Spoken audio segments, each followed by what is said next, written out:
Welcome to Divine Feminine Rising with Mesdeline. I'm Mesdeline, a mystic, author, Reiki master, divinely feminine belly dancer, and now podcaster. Raising divinely feminine awareness is my passionate purpose in this lifetime.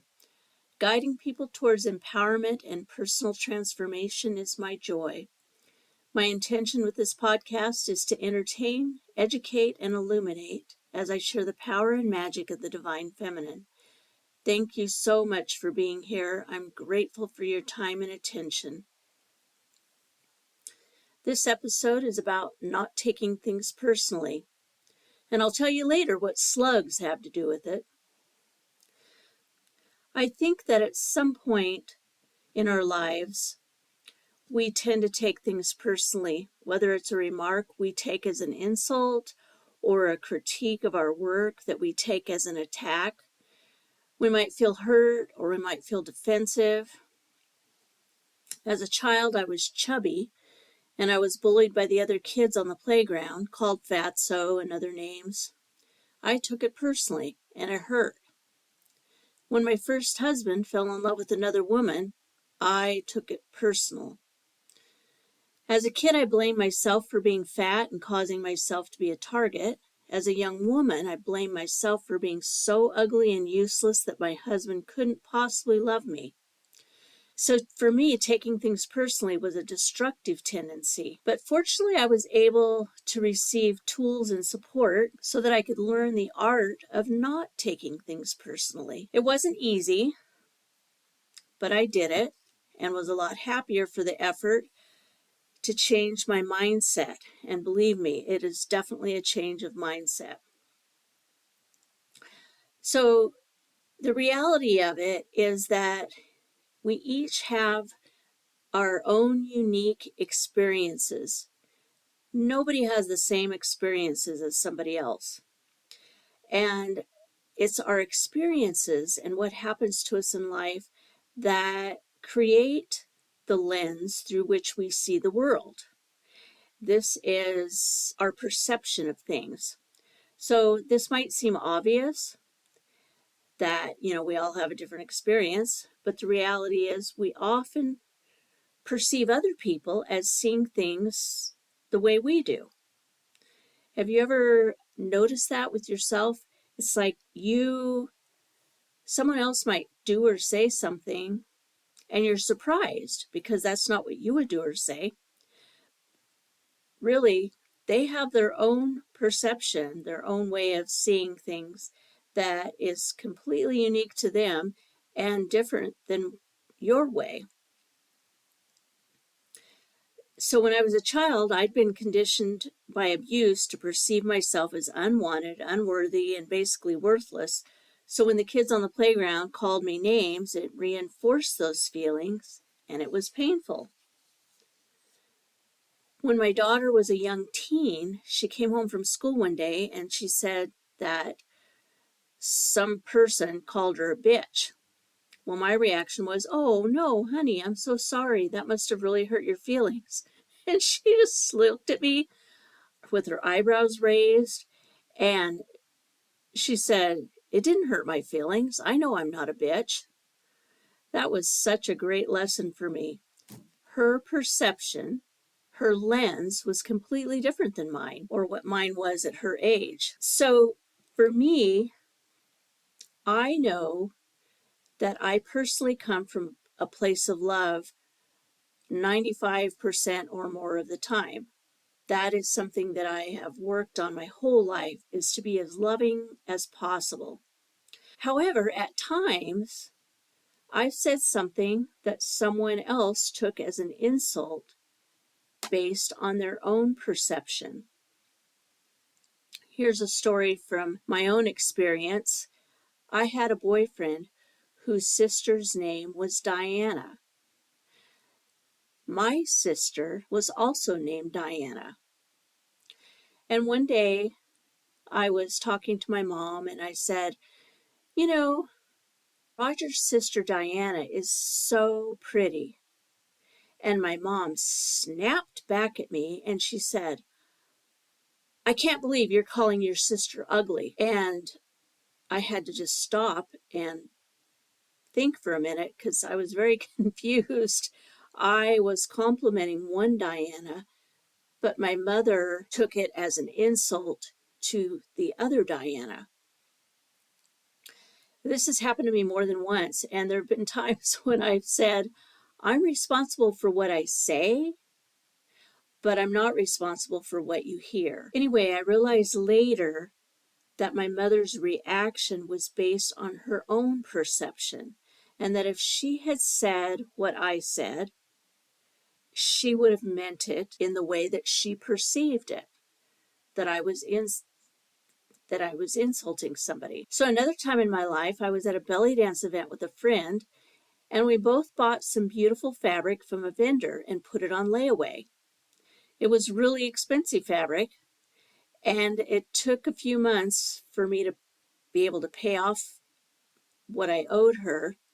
And when I did, she gave me the fabric in a bag, and I didn't notice it was the wrong bag. It was my friend's fabric. And when I pulled it out of the bag and she saw it, she accused me of talking the vendor into giving me her fabric because it was so much prettier than what I had laid away. At first, I was hurt that she would think I'd do such a thing. And I was also hurt because the vendor is such a kind person. And basically, she was accusing her of doing such a thing also, right? And it really bothered me what she said. And so I was talking to another friend about it and told her the story. And she said, well, she reacted that way because that's what she would have done if she had wanted your fabric. And when she said that, I knew it was true. And so the hurt that I was feeling instantly dissipated. There was a time when I was blessed to be able to attend a talk given by Jerry Jampolsky and his wife Diane. He was the author of Love is Letting Go of Fear, which is a book that I highly recommend. If you read it and apply the concepts, I guarantee it will change your life for the better. It certainly did me. It was just a great book. Very simple. Like, for instance, one of the concepts was if you have a bag of money, the more money you give away, the less money you have. But if you have a bag of love, the more love you give away, the more love you'll have. Simple but profound. So anyway, I was at this talk and Diane was speaking, and she said that angry people were hurting people. And if someone is lashing out at you in anger, imagine they are holding out their arms and asking for your help. This was a life-changing suggestion for me. What I came to understand is that when someone does or says something hurtful, it's about them and not about me. It wasn't long after that when I was putting on a belly dance event. I was the event producer, and this woman was attending, and I'll call her Kathy. Anyway, Kathy was a vendor, and she was going to perform in the event, and she was also a judge. It was a competition that I was putting on, and she came up to me, and in front of a bunch of other people, she started yelling at me. And she said that I had given her the worst vending spot in the room, and that she was very upset, and she was not going to perform, and she was not going to judge, and she was basically just blasting me with anger, right? And I remembered what Diane had said. And I looked at this woman, and I imagined her reaching out her arms and asking me for help. And it worked. And my response to her was, I am so sorry. Please let me know what I can do to make things better for you. Well, I have to tell you that this is not what she expected at all. The look on her face was she was stunned, and she just kind of sputtered, and she she says something like, well, I'll have to think about it. I just have to think about it. And she turned around and walked away. And people that had witnessed this, a couple of them came up to me and they said, wow, she has done that to so many people, but I've never seen anybody respond like you did. It was like you were just so kind to her. And I said, well, throwing flames on the fire wasn't going to be helpful, right? And they were like, well, not really. So anyway, it was um, it was a lesson for me and a lesson for them.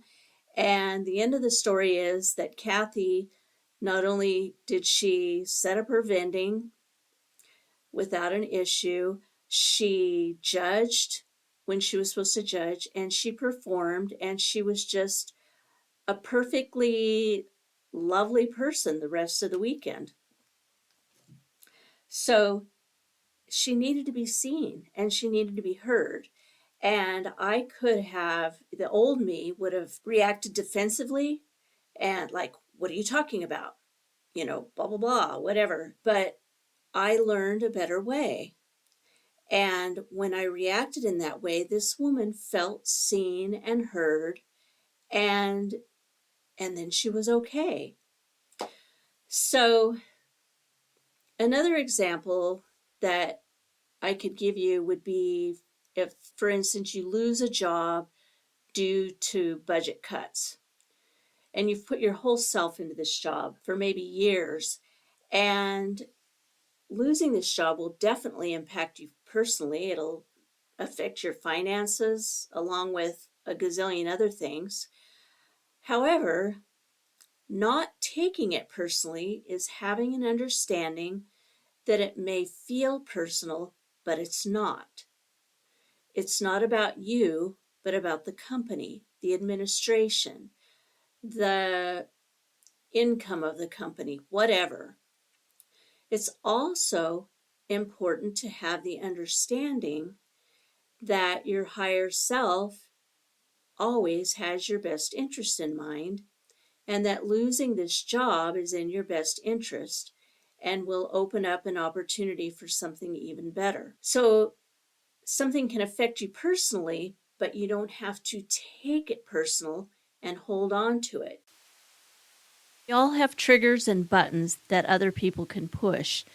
And I think we all have people in our lives that have easier access to those buttons, or they have more knowledge about those buttons and how to push those buttons. And sometimes I think people do this consciously. They know what they're doing. And other times I think it's just subconscious. And I wonder if perhaps they just don't know any other way to get your attention. But anyway, when I feel that someone has pushed my button, or I feel triggered by something someone says or does, instead of immediately responding, I just take a moment. I consciously stop myself, take a moment, and look at it. Is this their stuff, or do I have a part in it, right? And when I take that moment, then when I do respond, I respond from a place of knowing instead of just a place of emotion. And I always try to be as loving as possible, even if they are not being loving. And that's my thing. That's what I have worked on in my life.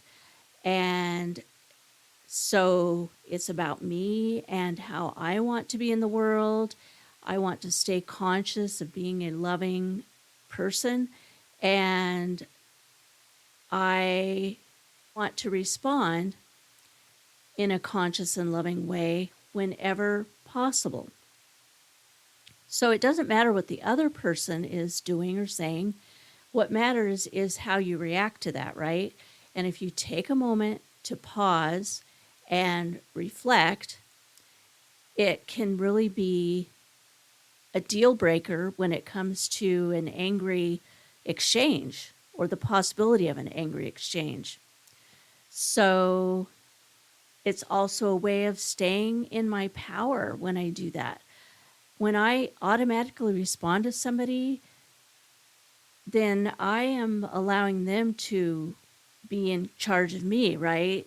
I'm allowing them to have my power, especially when I respond emotionally in a way that isn't healthy for me. So it's about taking care of myself and being conscious in my way of communicating with other people. For me, learning how to not take things personally has been a big part of my spiritual journey. It has helped me increase my awareness by leaps and bounds, and it's brought me healing, self-growth, and a much stronger connection to spirit. And now back to the slugs I mentioned at the beginning of this episode. For those of you who aren't familiar with slugs, they are slimy creatures that live in forests. If you pick one up, their slime will stick to your hand, and it is really disgusting and gross, really gross. Many years ago, I stumbled upon a book titled The Slug Manual, The Rise and Fall of Criticism by Jennifer James. This is just a small book, and I just loved it. It's about a basic concept. If somebody hands you a slimy slug, you can choose whether or not to take it, or you can look at it and realize it's not yours and refuse to take it. What a great visual for whether or not to take something personal, right? So someone can insult you, and you can either take that slug and get that slime all over you, or you can look at it and realize that's their problem, not your problem, and then refuse to take the slug. So I want to end this episode with a poem from this book, and it was written by William Eichmeyer. When I was young, I ate a slug, fed me by father and mother. So many came to me after that, I didn't know one from another. Some were slim, and some were fat, and some were dressed to kill. Some were so small they couldn't be seen, and some were the shape of a pill. Brothers, sisters, cousins, and friends all had slugs to dish out. I ate them all like a pig in a stall, till I came down with self-image gout. 'Tis a painful thing, I said to myself. No more of these will I eat. I think I'll give myself a break and swear off this horrible meat. So I wrapped all the slugs in a lovely box and sent them off COD. Said a cryptic note I had placed inside, they no longer belong to me. I love that. And I love all of you. Thank you for joining me today. My mission is to help bring back the balance of the divine feminine to spirituality. Please share this episode with anyone interested in the divine feminine and personal empowerment. This podcast is a labor of love, and if you'd like to connect with me further, please reach out. You can find me at mesdeline.com, Divine Feminine Rising with mesdeline.com, Mesdeline Bliss or Mesdeline on Facebook, TikTok, and Instagram. And please join my email list to receive my newsletter. Allow the light of your love to shine. Be the change, lead the way, and remember your light of love is a needed gift to the world that only you can give. Thank you for listening, and may you find your bliss.